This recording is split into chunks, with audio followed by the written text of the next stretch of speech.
Welcome to The Space for It with Makayla and Jacob. We are two therapists working to navigate making space for what comes up as part of the human experience.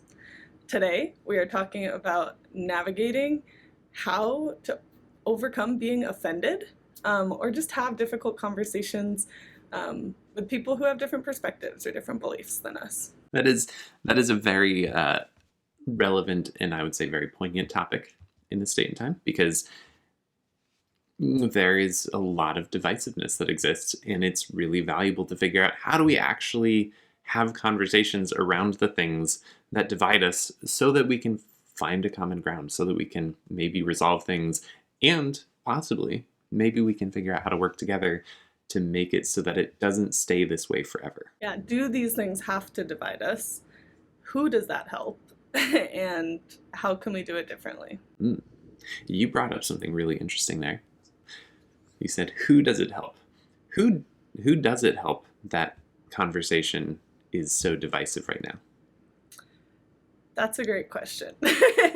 From my perspective, it does not help like the 90%, 99, 95% of Americans who are at each other's throats or don't like each other's family now or can't be friends with people anymore. Who it does help, seemingly, are people who benefit off of us being at conflict with each other, such as certain corporations or billionaires or the top 1%, where we aren't united and unifying in our strength and power to stand together. Because the more that we're divided, the easier we are to basically control. That's my perspective. So I'm curious, because especially at the beginning of that statement, you sounded a little tentative. Yeah. In sharing that, were you afraid, or are you afraid of offending either me or maybe our listeners? I appreciate that question because, yeah, it shows up, like this sense of nervousness of stating a strong opinion or saying something that other people might not agree with or like or want to hear. I notice like a little bit of tightness in my chest or even my diaphragm. Maybe even a little bit of like my heart racing a little bit more. Yeah, definitely have a little bit of fear showing up there. I'm curious if I can take this question a little bit further. Yeah. What is the fear in actually offending someone? Yeah. Why be afraid of that? That is a good question. Kind of how I take that too internally is like, what is my brain afraid would happen if I offended someone? Part of it feels like social rejection. Part of it is like a people pleaser early part of my life. And so having people not agree or having people be offended or people not like feels like the antithesis of people pleasing. And part of it is an uncertainty of like what could happen. And part of it looking at history in more like intense conversations or times of conflict is like a sense of self-preservation.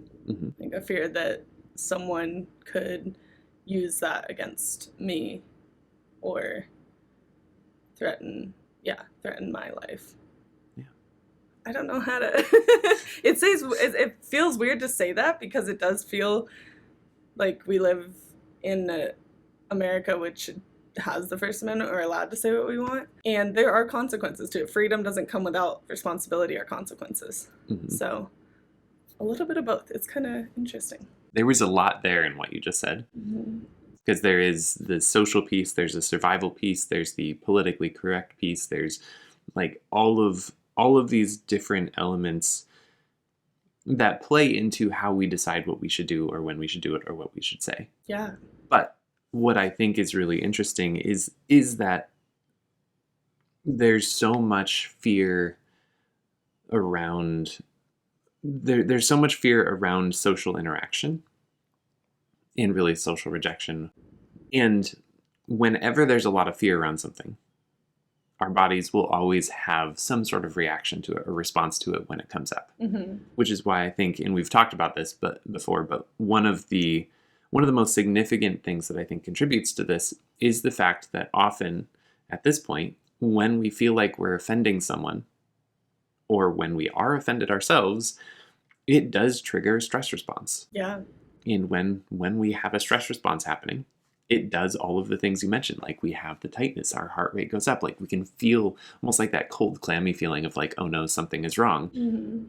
And that makes it so hard to navigate conversations when we are also holding that at the same time. Part of it, all of those things that showed up but even just the uncertainty, I feel like that leads the mind to all of those potential conclusions where it's doing its process of predict, plan, protect kind of thing. That little bit of uncertainty in that disagreement or offensiveness or, yeah. One of the things that I think is really interesting is that as humans, we learn from what we see. And so if I see something happen over and over and over again, I'm going to assume that it's going to keep working that way. Part of what I think would be fascinating to be able to see, which I'm sure that there are little microcosms of society that work this way. I don't know of any right now that any of us can go observe. But it would be interesting to see how differently people would handle offending each other if that didn't create so much conflict. Like, if we were able to live in community with people who we disagree with things on, and we could talk about those disagreements, and it wouldn't devolve. Instead, it was like, yeah, we had a conversation, and we went our separate ways. Because I think if that were the case, we wouldn't even have as much of a stress response around this, because our brain essentially wouldn't have learned that that's what it should do, because it's not as big a deal. Yeah. I love how you kind of decoupled there the being offended and the rejection, which happens right now pretty instantaneously. If we hear someone that says something that we don't agree with or we don't like, almost immediately we distance ourselves. But it sounds like there's another way. There's a way to, and what I heard in what you said is like, by having a conversation and being able to open that space a little bit more. Why do you think that happens? Why do you think we do? And you said kind of by the modeling of others, but why do you think we do just distance ourselves so immediately? I think there are a lot of potential reasons. I think we'll start out with the conspiracy theory reason. The conspiracy theory reason is that we have all kind of played into a larger picture that was orchestrated by people who realize, oh, we can better control people if they don't work together. So let's make it so that everybody disagrees. And let's create all of these very hot button topics that people will naturally fight each other on because of the nature of the topics. Like, I think pro-life versus pro-choice is a great example of that, where it's like we're all fighting and not actually having conversation about like, okay, what's something productive we can do with this conversation. Instead, it's just like, you're a villain versus you're a villain. That's beside the point. That's the conspiracy theory like answer, I think, is that. But I think if I was going to go to more of like a social or societal answer, there's so much pressure as a human to fit in that I think we're all naturally wired to try and figure out, how can I not stand out? And I'm partially curious if the internet and social media and online forums and Reddit, I'm curious how much those have played a part in this. Because when you're talking to someone in reality, you're probably not going to say something wildly abrasively offensive to them. Like, you might, but the norm is to not. But on internet forums, if you say something that someone disagrees with, it's the Wild West. People will say anything. And I did not live in the Wild West, so I don't know that that's how it worked. But in my mind, that's how it worked, where people are just like, hey, let's just throw this out there, and it's disaster and chaos. Yeah, the sense of anonymity, where like what I say doesn't necessarily tie just to me. Yeah. And so if we take that though and And we start to see example after example of someone said something that they thought was a good idea, and they were just absolutely tarred and feathered for it. We're going to learn that we shouldn't say things that people disagree with, because they're going to respond that way. Mm-hmm. So that would be more of like, maybe that's how we socially got here, because it hasn't always been this way.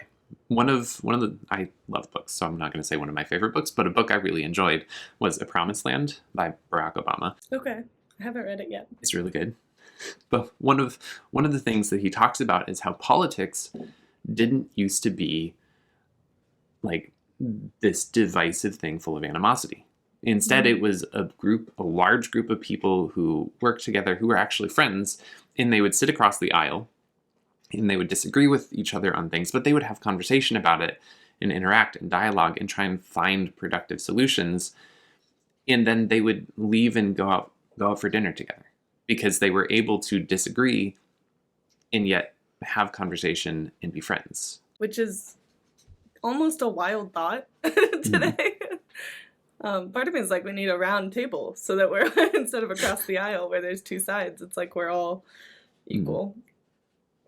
And part of me, as you were saying earlier, kind of like the conspiracy theory version, I don't know how much of a conspiracy theory it really is, because if you look up, so there's this really cool video my partner showed me this weekend called "Don't Be a Sucker," in parentheses 1947, and it's this interesting video that, like, way back then they realized what and how Hitler had been able to take power by dividing everyone against each other enough to be able to break them down into small groups and things. And so this is not a new idea. I think it is a strategy that some leaders use. And I think we are seeing it again. And I don't know if it was the original necessarily, like the intention initially, but I think maybe people who wanted power saw the opportunity to take advantage of that and continue it, or saw some ways that they could benefit from it and continue it. So yeah, I don't think it's really a conspiracy theory. I don't know I don't know how fully manipulative or it intended or started out, but I do think it is a strategy that has been used. I will give you that, and I will declassify it in my mind as a conspiracy, because I think a big part of that is that if you study humans, we are fairly predictable. As much as I think many of us think we're not, or we're independent thinkers, or we don't do things like everyone else does. We do. There's another fascinating book that's over on the shelf over there. It's called Predictably Irrational.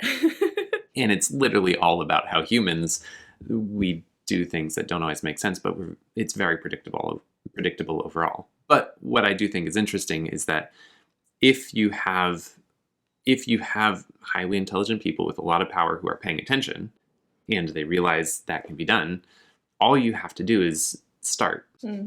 Like, if you put a drip of dye into a bowl of water, it will slowly start to spread everywhere, even if there's not very much movement. And all you have to do is a little bit of movement, and it will fill the whole water, and it will change the color of everything. Yeah.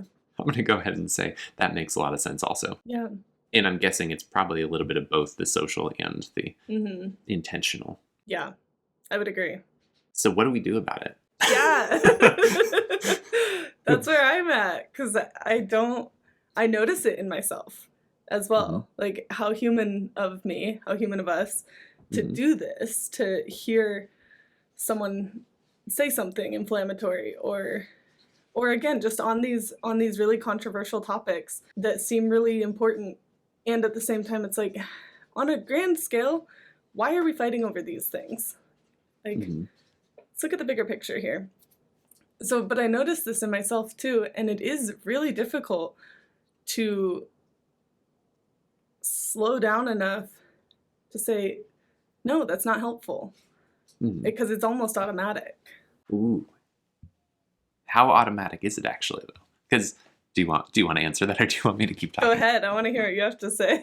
I love talking about mindfulness, because mindfulness is the tool that we can use to practice actually having more agency in how we respond to things. Mm-hmm. And mindfulness is the tool that the more you practice it, the more you realize, oh, there were signs. There were signs that existed well before I opened my mouth and said something I regretted. Yeah.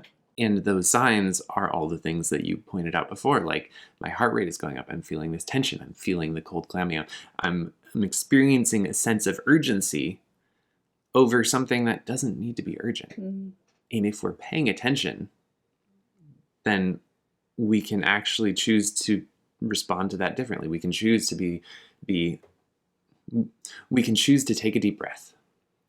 We can choose to actually acknowledge it and say, hey, can I have a second? Or we can just notice it in ourselves and not say anything, but allow ourselves to respond more slowly. One of the key signals that I like to point out for myself and for my clients is that sense of urgency versus like intentionality or slow, almost confidence.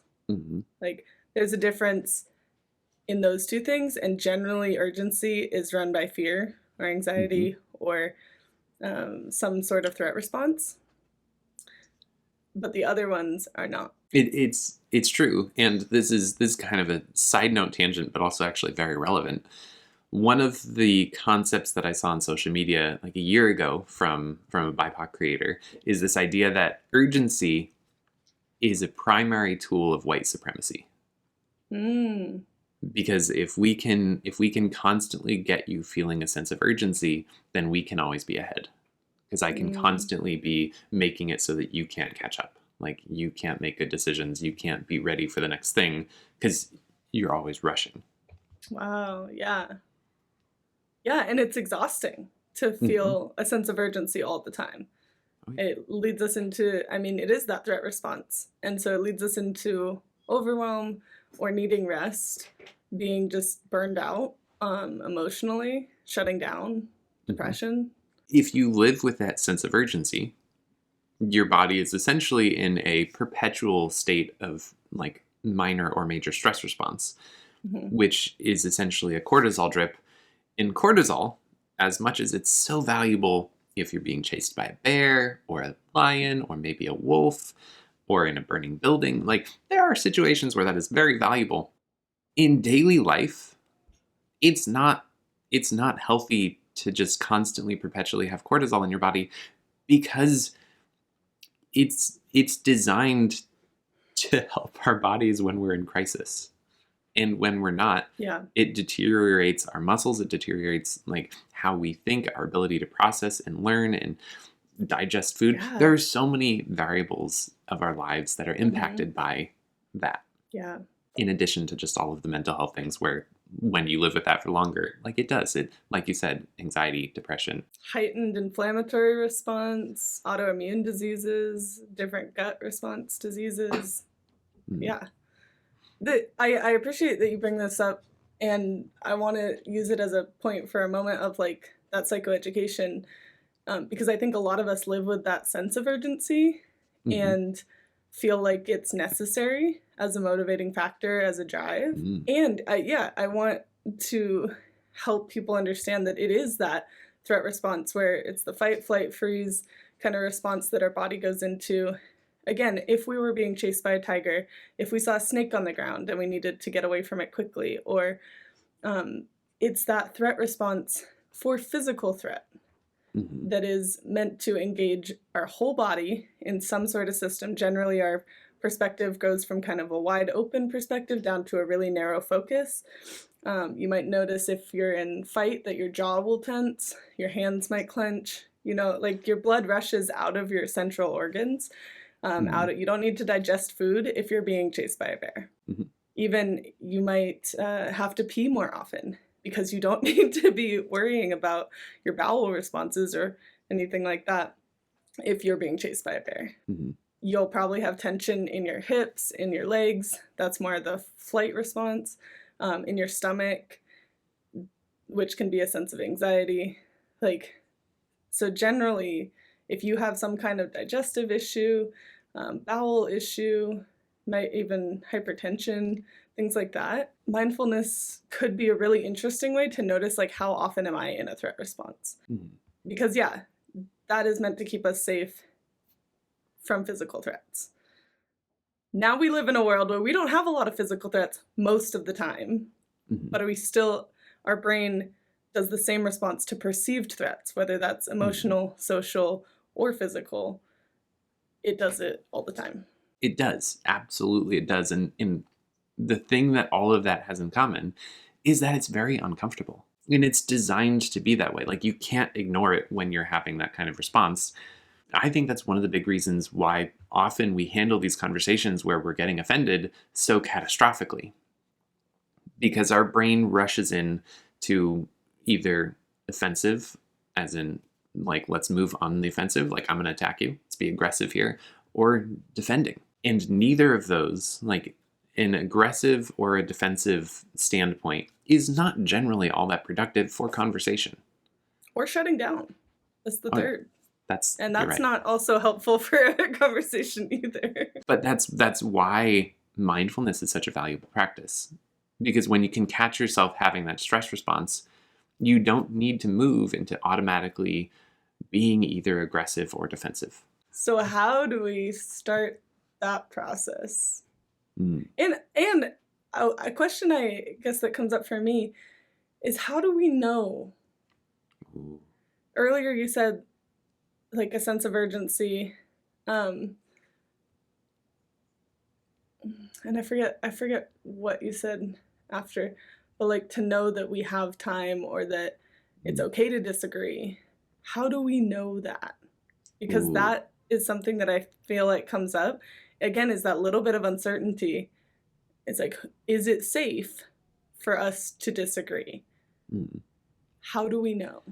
Okay, I think everybody's going to have a different mechanism that they use for this. The two things that I think about is, one, I always think about if I'm having a conversation with you and we disagree on something, I think about, is it possible for you and I to maintain the good relationship that we have while we still disagree? And in general, I find the answer to that to be yes. I have not found anything where it's no. So I always kind of hold that. But then the other big thing I use is a scaling question. And this is very much for urgency. So if you don't know what a scaling question is, essentially it's like a ruler that you use to measure how big is this crisis in relation to a big crisis. And I use a very extreme scaling question. Everybody laughs when they hear it. I always ask myself, is somebody going to die? And thus far, I've never been in a position where I've had a conversation or I had something happening where the answer to that was yes. And if the answer to that is not yes, then it's not a life-threatening situation. And therefore, we can probably take a breath. Probably it's going to be okay. Okay. So, and I hear in that being willing or okay with a little bit of discomfort with that, probably. Yes. Which is kind of a skill in and of itself. That's true. So how do you practice that and get better at it? That's a great question. And I love that question because I invite people to do this a lot. I invite myself to do this a lot. Our mind does not love discomfort.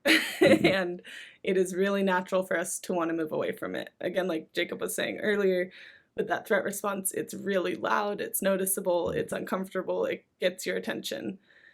So most senses of discomfort will do the exact same thing or something similar. We want to move away from it.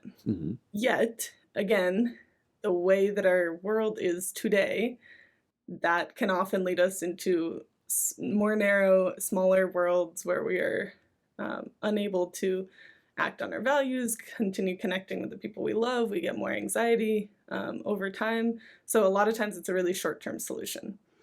So one of the things that we can do to build a sense of resilience around discomfort is to intentionally move towards discomfort in our everyday life. But this can be really small scale. So one of the things I like to do is turn my, once I'm done with my hot shower or warm shower, whatever it is, turning it down to pretty cold to end it for like 20 seconds and intentionally allowing myself to be uncomfortable. Honestly, it feels kind of good once you get into it a little bit more. But it is kind of uncomfortable to have cold water hit your chest or your head. But it's intentional, saying I'm choosing this. I am willing to be uncomfortable. And we can do this in a lot of different ways.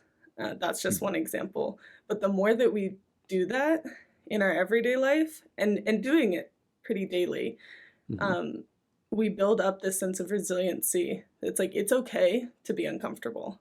It is not life-threatening to be uncomfortable. If we are really in a state where a bear is chasing us, we are not going to have the time to think about these things.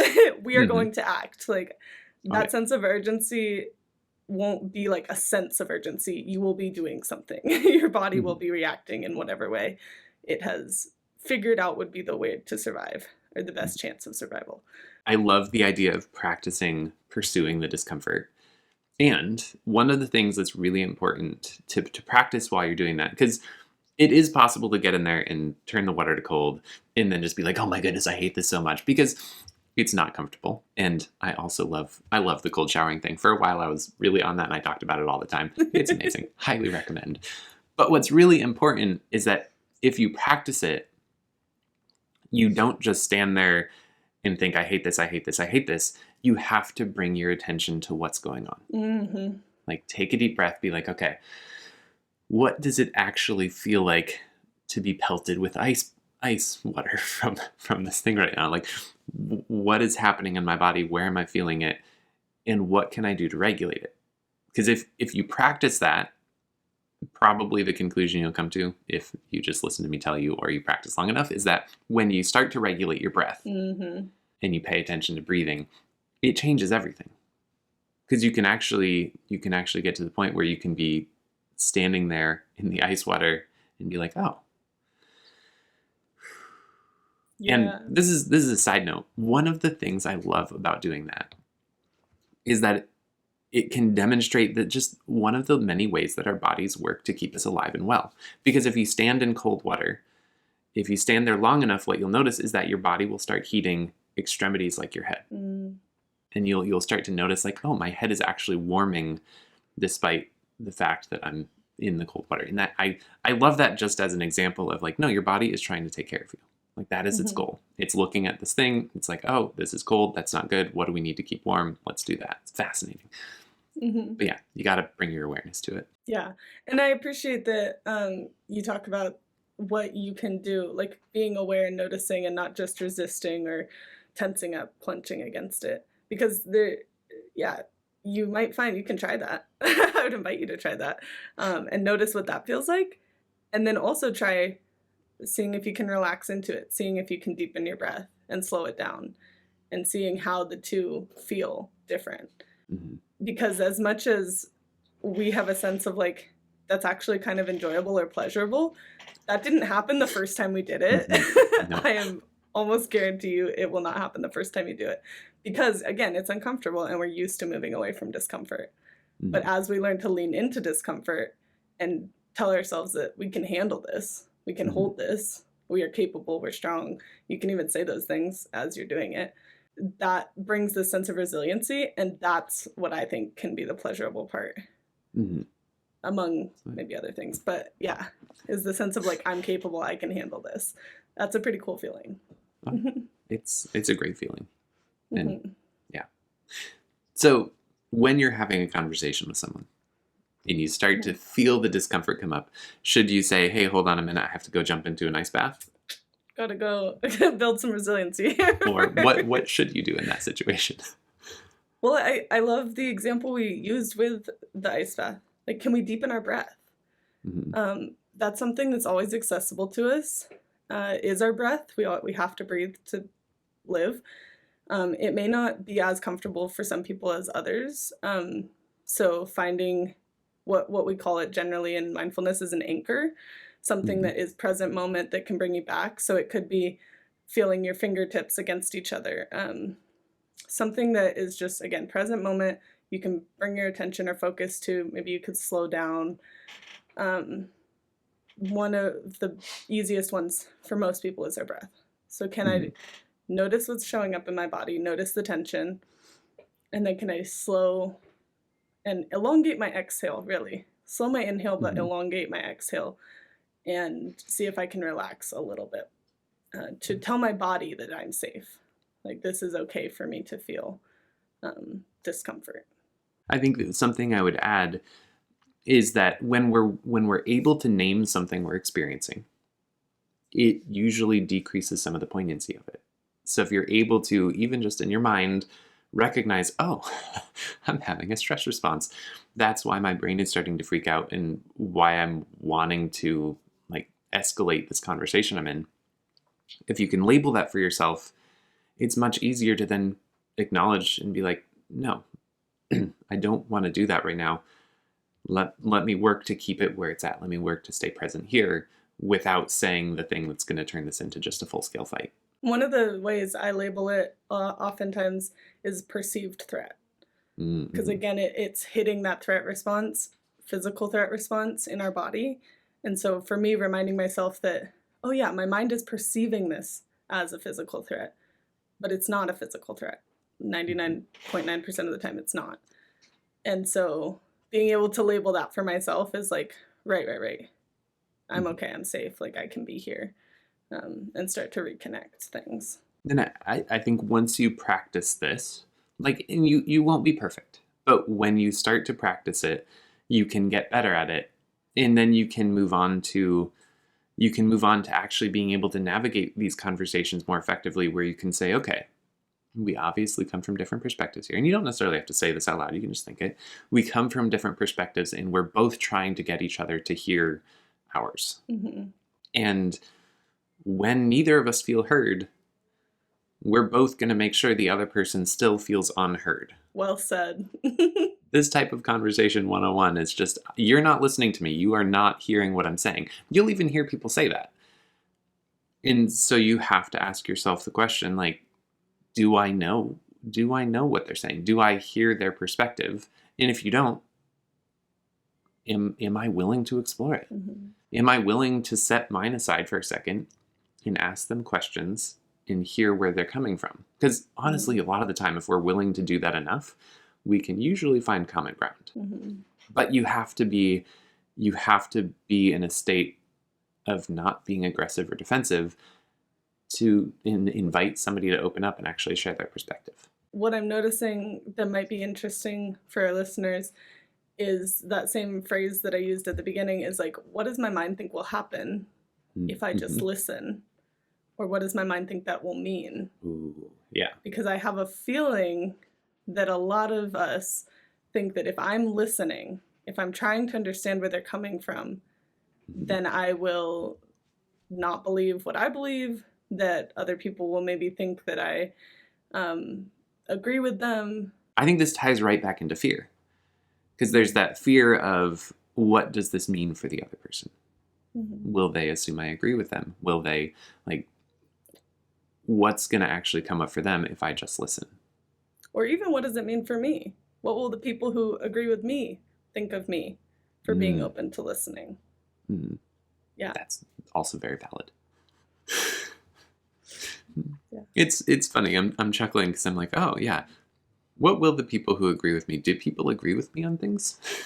That's where my brain goes. I think they do. I think there's such a big part of this where we get so far into overthinking it. And we don't even consciously choose to do that. It just happens. And I think all of the things we talked about before contribute to that. But if you're able to strip down a lot of that and look at it as, I'm a human, you're a human. Like social constructionism, which is one of the foundational theories behind counseling as a profession, is this idea that you can take one person and another person and you can create knowledge between them. Because as we're dialoguing, we're exploring, we're understanding, we're looking at, we're creating these ideas that we then walk away from the conversation with. And if you can look at a conversation like that, then it makes it something that's about building. It makes it something that's about growing or understanding, not about something that's a battle, not about something that's like, I want to annihilate your point of view. And I think there's so much more value to be gleaned when we can do that, when we can approach it and say, hey, we're not in the same place. Let's talk about it. I want to understand your perspective. Mm-hmm. That makes such a big difference. To listen, to understand instead of to respond, in order to start being able to connect again. The more, I mean, we just continue, it seems, to do this thing where it's like, I'm right, you're wrong. No, I'm right, you're wrong. And now we're two. Now we're divided. Instead of saying, like, I want to understand where you're coming from, how you feel about this. Like, what does this mean to you? What is, it probably makes a lot of sense that you believe that. Like, and it makes a lot of sense that I believe this. Is there common ground here? Are there some of these beliefs overlapping and we're just using different language? Yeah, can we bring a sense of curiosity in? And I think for me, part of this is choosing for myself, like, as much as I can declare that I will not separate myself from others. Be it languaging by using a them versus us, or by not being open. Like, as much as I can, I want to say we as humans, like, we as people are struggling to connect. We are struggling to find the answers for these things. We have these minds that love black and white, that are going to these places and in a way being used against us as a whole country, because we're saying it has to be one way or the other. One way is right, one way is wrong, and there are many right ways. Can we open enough to that we can see each other as people who want to live a happy life, that want to have some ease in their daily life and not struggle constantly to pay their bills or to get health care or to start a family?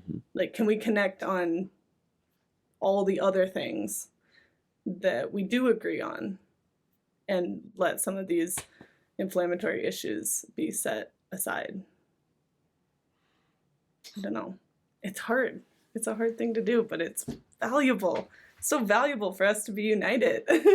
I think that a big piece of what makes it so hard is that we all want to go first. You should listen to me before I listen to you.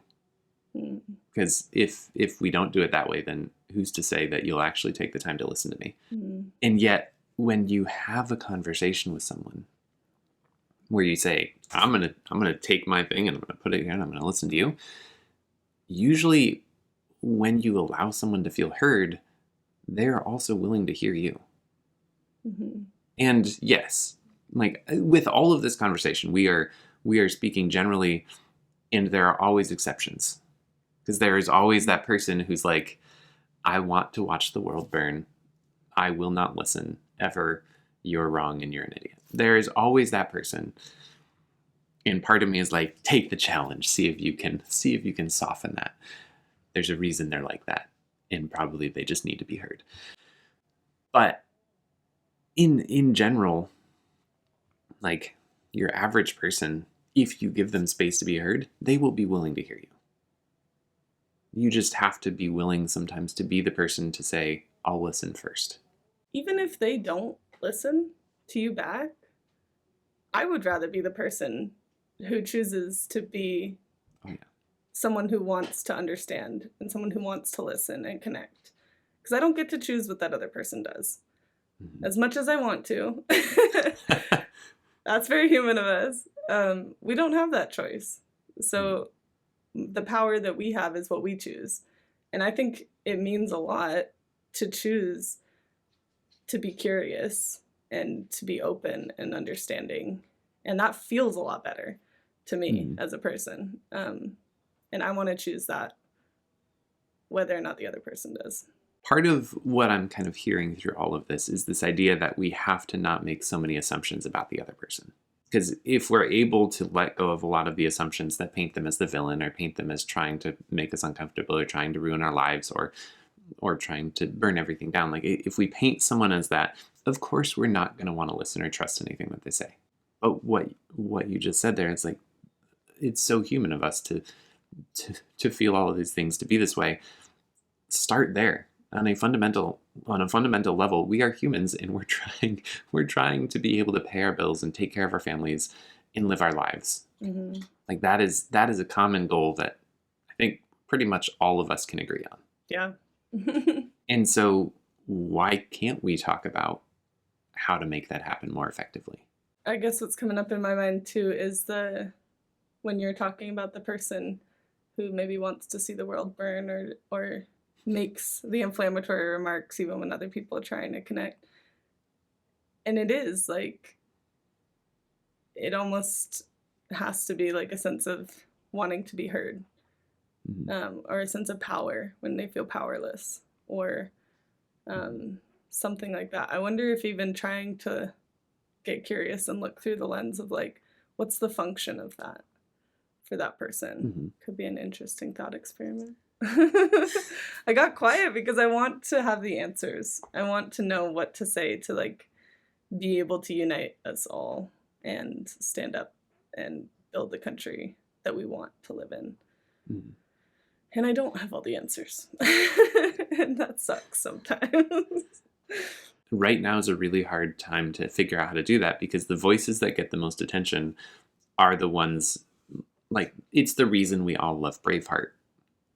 Because Braveheart is like, look at me, I'm this macho man who has the voice, who's gonna overthrow the Scots, right? That's who they're, like, it's the person who's like, we're in a fight, let's fight hard and let's win.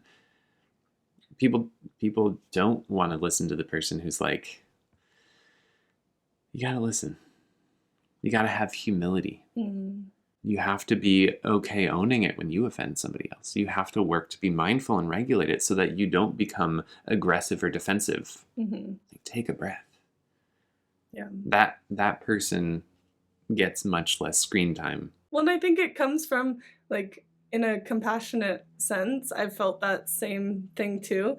I want somewhere to put this energy, this like threat response that keeps showing up. It's like, it's all of this energy, and I'm like, I want to put it into something, and physical action is kind of what that feels like I want to take. So it makes sense that we want to like stand up behind someone and be like, yeah, we're rioting, or, you know, we're gonna like actually physically go do something. And I don't know that we necessarily value as much the delayed gratification or response of doing some of these more passive acts, or more subtle personal actions. And I think they're incredibly valuable to even keep us in a place where we're not completely overwhelmed in despair, that when we need to physically act or when we need to act in other ways, we're able to rise to that.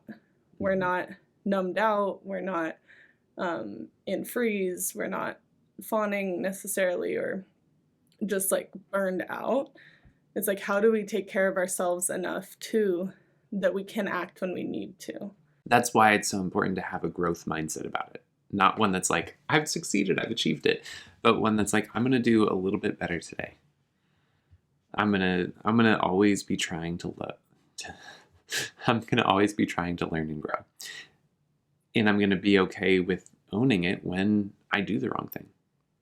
One of the really unique parts of being dyslexic, because I'm dyslexic, is this experience where certain things are really hard. Like for me, remembering pronouns is very hard, or remembering like the proper labels for things, or essentially being able to navigate life without offending anybody because I said the wrong thing is pretty much impossible. Not because I want to, or because I'm trying to make some point, but because my brain is just like, I don't know, here, throw this out. This is the one. And then I say it and I'm like, it wasn't the one. And on the one hand, I hate that and I get anxiety. I have anxiety about that because of the fear of offending people. But on the other hand, I'm always kind of trying to contend with that reality that I will say the wrong thing. I will use the wrong pronoun. I will fill in the blank. And just being willing to genuinely own that and be like, hey, sorry, I didn't mean to. And at that point, it's up to the other person what they do with it. They can choose, am I going to hold that against you, or am I going to let it go? Yeah. And I think it starts with us. As you were saying that, like, there's a perspective of anger or conflict being negative or bad. But does it have to be? Because I know for myself, as I've been able to reframe that and understand, like, conflict can be a really, really valuable piece of a relationship, can bring people closer together, can build more strength in a relationship by being able to overcome conflict or understand each other's point of view, find a compromise, um, things like that. And so, even can we not see anger as a negative thing, or conflict as a negative or bad, but again, just kind of be open to, like, the possibility of it being useful or valuable in some way. And if we do that for ourselves, then it's easier to do that for others too. If you think about the fact that conflict and anger are just as much about defending something as they are about attacking something, you can always ask the question, what is this person defending? Like, what do they have to lose here? Because the answer is that for them, they probably feel like they have something significant to lose. And if you can honor that, you can usually de-escalate, bring it down, and have that conversation that's more curious and exploratory and works on building something. Or even relate on that common humanity, because if you're feeling that anger and they're feeling that anger, that's a shared anger. Like, you feel like you need to defend something or protect something or fight for something, and they do too. So we're aligned in that in some way. Now, how can we use that as a connective experience instead of a divisive one? One of the really practical tools that I think is valuable here is when you're having a conversation and either you get offended or you think maybe I offended the other person, don't rush past that. Pause and clarify. Be like, hey, I felt this by what just came up. Can you tell me more about what you said if you were offended? Or even being like, hey, I noticed there was a change there. There was a shift. What was that like? Or what did you feel? Or what happened there? And as you say that, it makes me think back to, like, the original intention behind us being like, no, don't offend people. And I wonder if, in a way, it started out very different than what it is now. Because I could see it starting out as being like, hey, take an interest or consideration of someone else's point of view or perspective. Like, that what you say maybe hits differently for people who've had different life experiences. But I think it got morphed into, like, don't say unless you know, instead of being willing to try something and being open enough to hear what that's like for other people. And so now it's just this, like, well, I don't want to not say how I feel, so I'm just going to say it and offend anyone, but then not be open to what it's like for other people or hearing a difference and, like, taking that personally and, like, I'm a bad person. I think it's more, like, intentionally, or, like, where it started was like, hey, let's be open to not everyone has the same life experience. Let's be open to being wrong, which is okay. We can be wrong. That's an okay thing to be. We all are sometimes. Yeah. Yeah. It's human. It's human to err. That is true. Yeah. Can we get back to that core level of, like, we're gonna make mistakes. It's how we deal with them that matters. Another thing I love about specifically the theory that I use for counseling is, so I use narrative theory. And when narrative theory thinks about counseling, it doesn't think about it as a bunch of unrelated sessions. It is one continuous conversation that happens at different points. And so there's not urgency.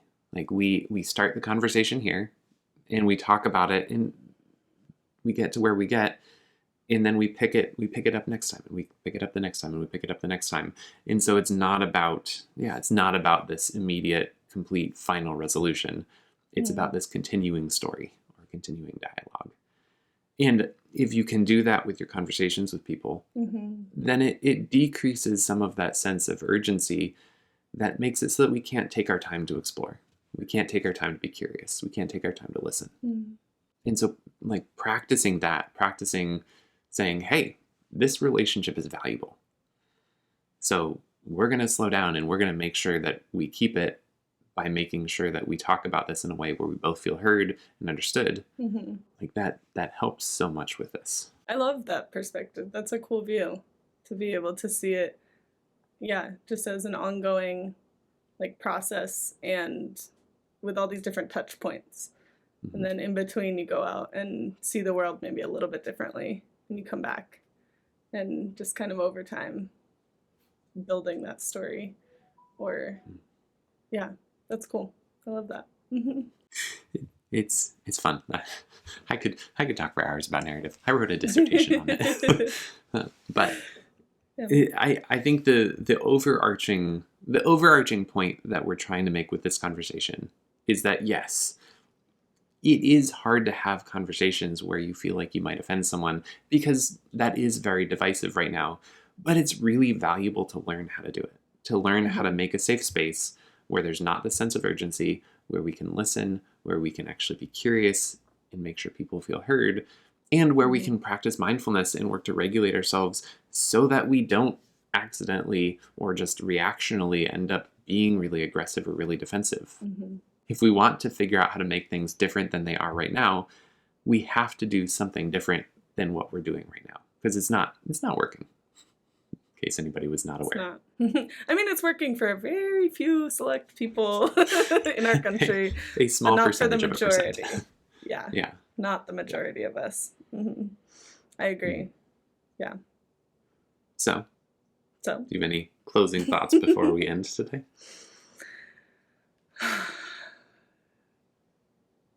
That was a good deep breath. I appreciate that based on the context of the conversation. Yeah. Do what you can to connect with people, to support yourself, to support the people you love. And as much as you can, I think, be open to the opportunities that might arise for us to be united. If our conversation can move the needle 0.05% for someone in that direction, I think that's a success. On that note, amen. Thank you. Thank you so much for being here, for listening to our conversation. If you are still here, we really appreciate you. Feel free to leave us any comments down below about things that you were curious about from this, things that you'd want to hear us talk about, or just thoughts that you have on this conversation around how to have offensive conversations. How to have conversations when you're offended. Whatever the right terminology is there. I mean, we could go either way. I'm setting out to have an offensive conversation with you. Which does maybe need to be anyways, we're ending it. Have a lovely whatever time of day it is, wherever you are. Yes. Take care. We'll see you soon.